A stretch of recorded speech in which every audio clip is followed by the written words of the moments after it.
Hello and welcome to Aware on the Air, presented by members and friends of Aware, the anti-war, anti-racism effort, a local Champaign-Urbana peace group. I'm Carl Estabrook. We're recording this at midday on Tuesday, June 25th, in the studios of Urbana Public Television. Recordings of earlier programs and links to the articles we refer to today can be found on the Facebook page for Aware of Champaign-Urbana, Illinois.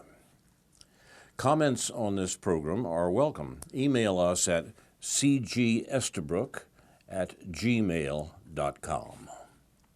Our program concentrates on the news of U.S. war-making, which is generally not reported, not by accident, in the U.S. media. And in U.S. war-making, it was a hell of a week on the Iran front. It started with attacks on two tankers in the Gulf of Oman on June 13th, and ended with Donald Trump ordering and then calling off a military attack on Iran on June 20th and 21st. How we got from beginning to end of that chapter on the ongoing U.S.-Iran saga is worth close consideration. This is by Jim Kavanaugh in Counterpunch. Like everyone else who can say Gulf of Tonkin, remember the Maine, and Iraqi WMDs, my instinctive reaction to the attacks on two tankers a month after explosions hit four oil tankers in the UAE port of Fujairah, United Arab Emirates, was, oh, come on now. We know the United States, egged on by Israel and Saudi Arabia, has been itching to launch some kind of military attack on Iran, and we're positively jaded by the formula that's always used to produce a justification for such aggression. It seemed beyond credibility that Iran would attack a Japanese tanker, the Kokuka Courageous, at the moment the Prime Minister of Japan was sitting down with Ayatollah Khomeini in Tehran. After all, Iran is eager to keep its oil exports flowing, so it would hardly want to so flagrantly insult one of its top oil customers. Nor did it seem to make sense that Iran would target a Norwegian vessel, Front Altair. That tanker is owned by the shipping company Front Line, which belongs to Norway's richest man, before he moved to Cyprus, John Fredriksen. Fredriksen made his fortune moving Iranian oil during the Iran-Iraq War of the 1980s, where his tankers came under constant fire from Iraq and were hit by missiles 3 times. He became known as the Ayatollah's lifeline. Furthermore, as the Wall Street Journal reports, Fredriksen's Frontline company has continued to help Iran move its oil in a way that evades sanctions. A friendlier resource Iran has not gotten. This is the guy Iran chose to target in another gratuitous insult? Then there's the smoky gun evidence. A grainy video of somebody doing something on the side of some ship, which looks like it came out of an episode of Ghost Hunters. I encourage everyone to read this Twitter thread, which includes the observations, I count 10 people on board this vessel. That also could very well be a magnetic mooring line they're removing because we have such trash resolution on the video. Lastly, these sailors clearly are working out of the Mine Clearance Handbook, which says, quote, when clearing mines, ensure that you have your 10 best friends standing behind you. That way, if it blows, they can catch you and you won't have to fall down, close quote. The evidence is thin of what was done to these tankers, because they probably weren't clearing mines. All of this, the history of U.S. false flags and war-justifying lies, the specifics of the targets hit, and the risibility of the evidence presented, made it very difficult for the Trump administration to assemble a critical mass of domestic or international consent for a military attack on Iran. Too many people share former British Ambassador Craig Murray's reaction, quote, I really cannot begin to fathom how stupid you would have to be to believe that Iran attacked those tankers. After all, cui bono? Who profits? Aren't there a slew of other actors, Israel, Saudi Arabia, the UAE, or the U.S. itself, can you say John Bolton, who have more of an interest right now in dramatic explosions than that practically invite a U.S. military response. That was certainly my reaction. Let's pause for a second to emphasize the wonderfulness of the Trump effect at work here. As numerous media pundits are complaining, Trump himself lacks credibility and elicits skepticism, even from our Western allies. The Washington Post, the WAPO, headlined it, quote, "Standoff with Iran exposes Trump's credibility issue as some allies seek more proof of tanker attack," close quote. I discussed this earlier, quoting the New York Times on the attitudes of more than a dozen diplomats and international politicians. With Trump as president, the U.S. is losing, quote, "the moral authority that has imbued America with a special kind of clout in the world, and even its ability to make needed alliances," close quote. Ain't that grand? Barack or Hillary wouldn't have that problem. Their attack on Iran would have been chock full of moral authority, grainy video, and all. Then Iran shot down an RQ-4A Global Hawk drone on June 20th. That's a very valuable U.S. military asset, one of the Navy's 4 RQ-4A massive surveillance drones that cost $110 to $220 million apiece, more than an F-35, the country's most advanced fighter jet. That drone probably did violate Iranian airspace, as Iran's Foreign Minister Javad Zarif says. In that narrow part of the Strait of Hormuz, it was virtually impossible not to. But the argument over that is clouded by how the drone's 60,000-foot cruising altitude affected its angle from the Iranian shore. By any measurement, that hawk was not an innocent bystander. It was undoubtedly spying on its prey, Iran, from as close as the U.S. thought it could get away with, gathering intelligence and scouting targets to facilitate the deadly military attack the U.S. is always planning. And the Iranian military did not hesitate to strike that very valuable U.S. military asset, directly, overtly, and without apology. Though I still hold to the false flag explanation of the tanker incidents, they were not done by Iran, Iran's action in taking down the drone confirms the crucially important point made by the well-informed anti-imperialist commentators who suggested that Iran did commit at least one of the tanker attacks. Particularly cogent is the analysis by Elijah J. Magnier, a reporter with many reliable sources in the region, as elaborated by the always sharp blogger Moon of Alabama. That's the name the blog has, and I recommend it highly for an account of what's going on in this part of the world. The fundamental point is that Iran is not going to passively abide the siege warfare economic sanctions that the U.S. has now ratcheted up to, quote, maximum pressure, close quote, as Trump says. The last straw is the U.S. denial of waivers allowing China, Japan, India, and South Korea to import Iranian oil. With those sanctions in full force, the U.S. is effectively imposing a blockade of Iran, which is an act of war. In the face of this, Iran will not content itself with listening to heartfelt entreaties from European and Asian countries that it take responsibility for not raising tensions by accepting its besieged position as a new starting point for dialogue with its attacker, the U.S. Indeed, the Abe-Khamenei encounter ended up precisely in a rejection of any such scenario.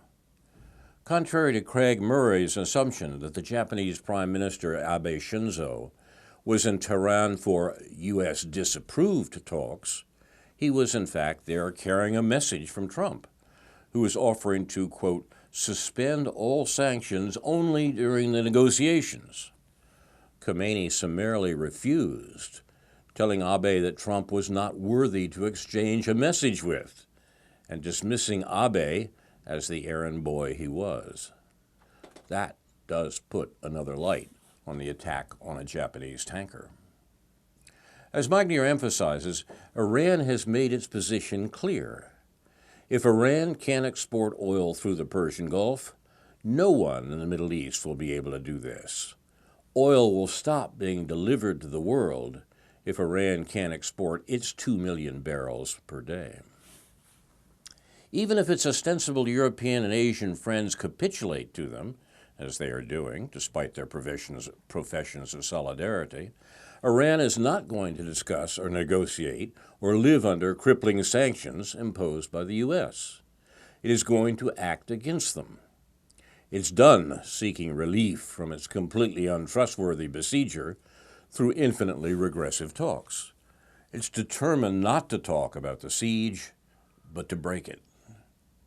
Moon of Alabama sums it up. The present situation is confusing and dangerous because, quote, Iran and some of its enemies now have the very same tactical interests. Both sides now want to increase the heat in the region, close quote. Iran is now going to act in ways that require Europe and Japan either to put up right quick about their promises to defy U.S. sanctions and abide by their commitments in the JCPOA, the nuclear agreement, or to shut up, watch Iran fight back, and pay the consequences. It's telling the U.S. and the Trump administration that it better back off on the sanctions or face Iran's version of maximum pressure.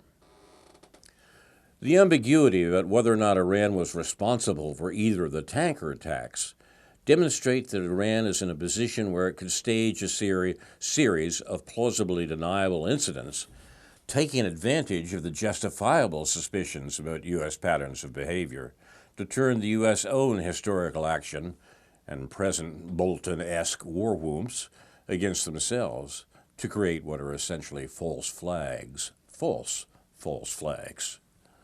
In other words, to pretend that the U.S. had done it. It won't take too many such incidents that are hard to pin definitively on anyone until it doesn't matter who did it. And as one of Magnier's sources put it, quote, no insurance company will agree to cover any oil tanker navigating in Gulf waters, putting Iran and other oil exporters at the same level, close quote. Through his source, quote, more objectives may be targeted and the level of tensions will gradually increase.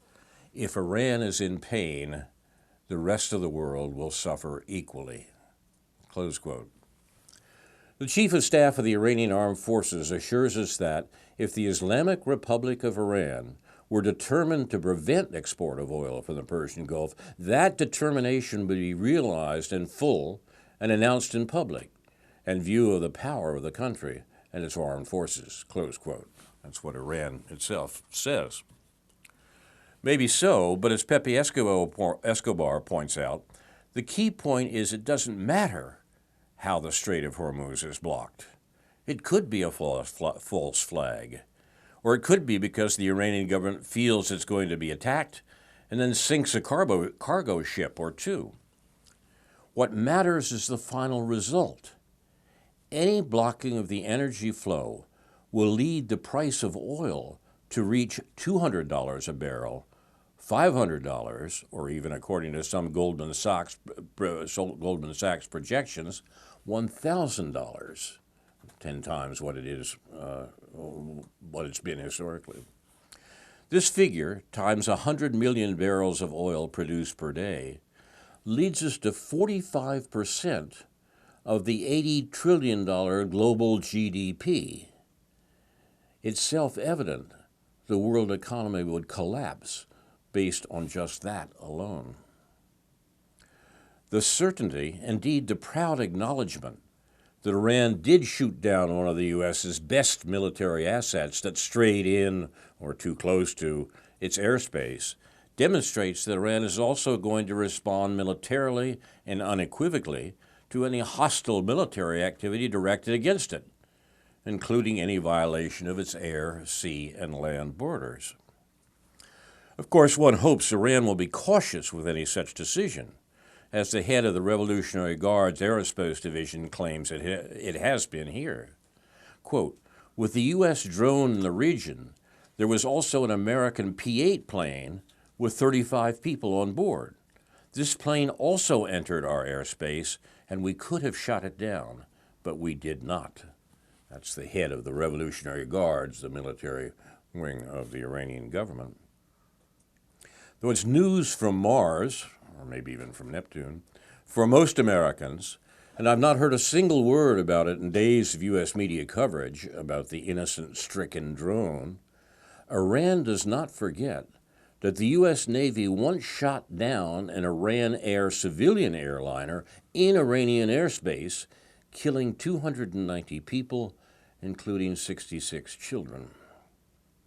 This prompted the President of the United States at the time, the thoughtful, restrained George H.W. Bush, icon of bipartisan respect and comity, not comedy, who always found a way to set the bar higher, quotes about ex-President Bush, to declare, "I will never apologize for the United States. I don't care what the facts are."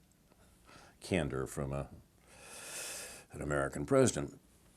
Iran will shoot down any threatening aircraft, and certainly any damn drone it wants, without apology. Thus, Iran considers it is already at war and has struck back, and it will do so again with whatever instruments of force it can muster in a manner of its choosing, at whatever deadly level of escalation the U.S. uses to try to force Iran to accept its own strangulation.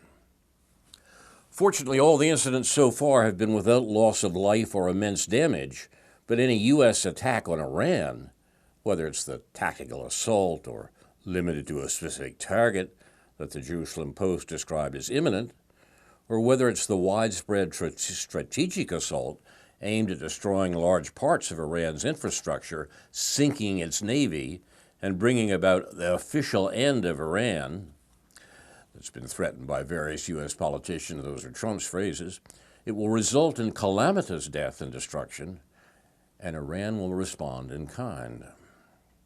That response will take the form of direct counterattacks from the American military on U.S. and attacking forces where possible, and/or asymmetric counterattacks by Iranian allied forces on U.S. and allied bases, installations, and forces throughout the region. General Hossein Salami, commander of Iran's Revolutionary Guard, wants the shooting down of the U.S. drone to be a clear message that Iran does not have any intention for war with any country, but we are ready for war. To be clear, in my opinion, this is a non-passive, assertive posture that all anti-imperialists should support. The United States has no right to forcibly determine what Iran's government is, what weapons it can have, who its allies are, or with whom it can trade. Iran has every right to fight back against any such aggression, and every anti-imperialist leftist should advocate its victory in any such fight. Whatever happens to Iran, then the Gulf countries, Israel, Western Europe, Japan, the entire U.S. presence in the U.S., the world economy, or most trivially for everyone but him, the Trump presidency, survive that without catastrophic damage? That's the question Iran is now forcing all those actors to answer. Unfortunately, among the rulers and decision-makers, in whose hands Donald Trump is putty, and more fatally among the populace, there's a strongly embedded assumption of an inevitable, relatively costless victory and an infinite ability to control outcomes. They think the U.S. will be able to do to Iran what it has done to Afghanistan, Iraq, Libya, and Syria, impose catastrophic destruction at will without suffering serious and deadly consequence in return. It doesn't seem to register on them that the U.S. has achieved nothing its own citizens can embrace as victory in any of those deadly interventions. In Afghanistan, the U.S. is hoping it can strike a deal with the Taliban it came to defeat 16 years ago. It can throw missiles at Syria at will, but it's not been able to overthrow the Syrian government it proclaimed had to go 7 years ago. That's what Barack Obama said. Indeed, neither elites nor populists seem able to recognize that Iran is not Syria. As Iranian analyst Trita Parsi says, they've bamboozled themselves into thinking that, quote, Iran is no different from Syria. You can strike, yet they won't have the guts to respond, close quote. But those who think the U.S. can get away with a limited tactical assault on Iran are deluding themselves. Iran does not have the weaknesses Syria has faced for the last decade, and is precisely determined not to allow them to develop. Iran will not allow itself to be struck at will by the U.S. or its ward state, Israel, without punching back. If the U.S. delivers a bloody nose attack to Iran, Americans better be ready for a punch in the face. Iran is calling the U.S. bluff on escalation dominance. It knows it can be hurt, but not defeated. It is a country of 83 million people, with 617 square miles of formidable semi-mountainous territory, almost 3 times more populous and 4 times larger than Iraq. It's a country that fought and won one of the deadliest wars in history against an Iraqi invasion backed by the U.S. and all its regional and international client states. Iran will not hesitate to defend itself furiously against any American attack.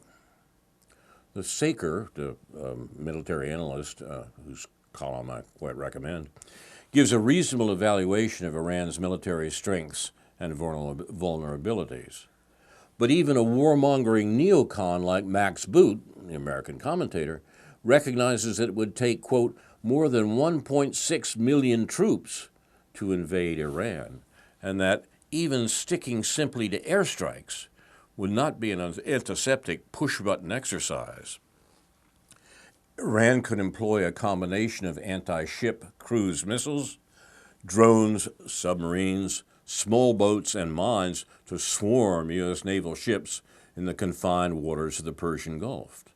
It could target U.S. bases in the region with an arsenal of some 2,000 missiles. It could cripple U.S. computer networks with cyber attacks. It could employ Hezbollah and other groups to stage terrorist attacks abroad. It could send local militias armed with missiles and car bombs to attack the 19,000 U.S. troops in Iraq, Syria, and Afghanistan. It could tell the Houthis in Yemen to unleash a missile barrage against Saudi Arabia, and it could order Hezbollah to fire 150,000 rockets and missiles at Israel. In response, the United States would do what? All the U.S. can do is blow a lot of stuff up. But 2 can play at that game, and Iran isn't afraid of it. Notably, neocon Boot echoes Hezbollah leader Sayed Nasrallah, who says that the entire region will burn if the U.S. goes to war against Iran. And the anti-imperialist columnist Magdieh, who warns that Iran is ready to burn the Middle East if it's prevented from exporting its oil. As Iran understands, they are already at war. Trump started the fire when he pulled out of the JCPOA, the nuke deal, and imposed a maximum pressure economic siege on Iran. That fire can easily become a conflagration, and Iran understands every jump of the flame. To be specific about one danger of escalation for the U.S., which Iran knows, and the Pentagon knows, and Iran knows that the Pentagon knows, I remember one counterintuitive observation from, I think, military analyst the Saker, to the effect it will know when the U.S. is about to attack Iran, not when it sends its aircraft carriers to, but when it withdraws them from the Gulf. Aircraft carriers are very effective platforms for forced projection against countries that don't have advanced anti-ship defense capabilities, like Libya and Syria. But it's an open secret that advanced anti-ship missiles, ASMs, of the type made by Russia and China, including ballistic, anti-radiation, submarine-launched, and super or hypersonic, can quickly turn the aircraft carrier into a very big floating coffin. Unlike Libya or Syria, Iran has obtained or locally produced versions of all but fully hypersonic ASMs and can launch them from the air, from mobile carriers, from submarines, and from a ring of concealed and hardened sites around the Persian Gulf and the narrow Strait of Hormuz. Confined sea quarters where a Nimitz-class carrier is indeed a very big and close target. It might be worth noting that part of the selling point is global hawks fly so high and normally they should be secure from being shot down, i.e. the one that Iran shot down last week.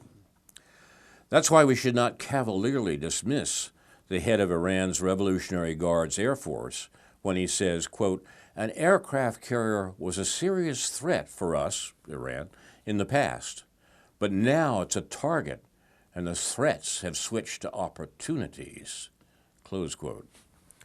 Maybe he's bluffing. There's no question the U.S. holds a powerful military hand, and maybe it's absolutely, positively sure it knows where all the missiles are and can defend against them. That's what those high-flying hawks are for. But there's a hell of a pot on the table for raising on a maybe. It's the good hands that lose the most. Iran is not hiding its tells. There is no maybe about the fact if there's a carrier sitting in the Persian Gulf launching planes to attack the country, Iran will try to sink it. How many ASM aces did you see Iran get from Russia and China? For someone, there's a bad beatdown coming. As military analyst Andrei Martyanov says, even in the 1970s, Admiral Elmo Zumwalt was worried about, quote, the strategic and psychological effects of the loss of even a single nuclear aircraft carrier would have on the U.S. Navy, close quote. And the whole exceptional, invincible country, us. If Iran sinks or even hits and seriously damages a U.S. carrier, there will be enormous pressure on Trump to absolutely devastate Iran. Iran knows that and is ready to respond to it with as much devastating force as it can muster, hitting any target it can. And we haven't even mentioned what happens if Iran, or as Boot evokes, its Hezbollah ally, rains missiles on Tel Aviv, causing serious damage and casualties. My bet on that hand is that Israel takes the opportunity it's been looking for to nuke Tehran or Qum, establishing its ruthless and irreversible hyper-dominance of the region for once and for all, or so it will think. It's Israel. Who within the United States, during that war in Iran, will protest? Because Israel, like Iran, and unlike the U.S. public, from whom this knowledge is assiduously hidden in the weeds of deliberately dishonest blather, knows what this conflict is about. And it's not about preventing Iran from getting any mythical nuclear weapons. Again, even Boot knows the nuclear deal did that far better. And the U.S. throwing away that deal proves it's not interested in Iranian nuclear weapons at all. As Bolton and Pompeo keep saying, the goalposts have been changed entirely, or should we say finally revealed. It's all about Iran's bad behavior in the region, its threat to U.S. allies and interests. This is the Trump administration reprising Hillary Clinton's definition of Iran as, quote, an existential threat to Israel, which means precisely that its very existence as the main power that can materially and militarily resist Israel's hyper-dominance of the region is unacceptable. That's why Trump also executed Hillary's call for the Iranian Revolutionary Guard to be designated a terrorist organization. Iran must cease its support of Hezbollah, most effective frontline fighting force, which prevented the Israeli seizure of South Lebanon. It must abandon the Palestinians, the Syrians, and the Lebanese, and neuter itself militarily, giving up any strategic weapons. Iran must agree to become a country that can be bombed at will by Israel and the U.S., as Syria is for the moment. Above all is Hillary's admonition, which Trump has again been happy to take up, that, quote, I want the Iranians to know that if I'm president, we will attack Iran and totally obliterate them, should Iran attack Israel. That's Hillary Clinton. Speaking for the whole of the bipartisan U.S. political elite, she meant for any reason, including self-defense. That's what this is about, as Iran knows well. The rest, including Iranian nuclear weapons, is diversionary bull. Yes, the U.S. also wants to prevent Iran from having any power to resist Saudi Arabia's dominance as the oil power and as the guarantor of reactionary Sunni rule against secular nationalism and socialism throughout the Muslim world. But the U.S. full embrace of Saudi Arabia depends on the latter's alliance with Israel. The U.S. political and media establishment would turn on a dime against Saudi Arabia if Israel deemed it to be in its essential national interest. There's no possibility that that establishment would turn against Israel because Saudi Arabia wanted it. The U.S. political and media establishment is thoroughly committed to Zionism. They will never be committed to Wahhabism. The interest and demands of Israel and Zionism are determinative of U.S. policy in a way that Saudi interests and demands will never be. So ultimately, as Ray McGovern says, the why, quite simply, is Israel. It's impossible to understand U.S. Middle East policy without realizing the overwhelming influence of Israel on it and on opinion makers. That influence is the primary factor driving the enormous destruction that has already been wrought in the region by the U.S. in Iraq, Libya, and Syria, and will be wrought from a war on Iran. There are always other considerations. We would not have undertaken any of those wars but for the U.S. commitment to Israel and Zionism. And it's disingenuous to pretend otherwise. Parentheses here, I may be being disingenuous, but I'm not sure of this. If the U.S. 1% decides its interests are threatened, they would sell out even Israel, which the U.S. has always seen as a military asset, a stationary aircraft carrier. And Israel and those in the U.S. establishment for whom Israel's interests are central do not care if an aircraft carrier is sunk or if the region burns. That's not true of Israel. Why the carriers may not leave the danger zone. That's what they want. They're trying to provoke a war in which they, either the U.S. on behalf of Israel directly with its nukes, can obliterate Iran, as Hillary Clinton said. They don't care who else gets obliterated in the process, and they cannot imagine that it could be them. Did I mention, does anybody ever, Israeli nukes? Ace in the hole that they will play, if necessary, to steal the pot. Trump's rescission of his attack order, as well as Iran's refrain from shooting down a manned U.S. aircraft, is nice and all. But this game ain't over as long as the economic siege of Iran continues. And given the actually existing U.S. polity, I think an enormously destructive conflict with Iran is virtually inevitable.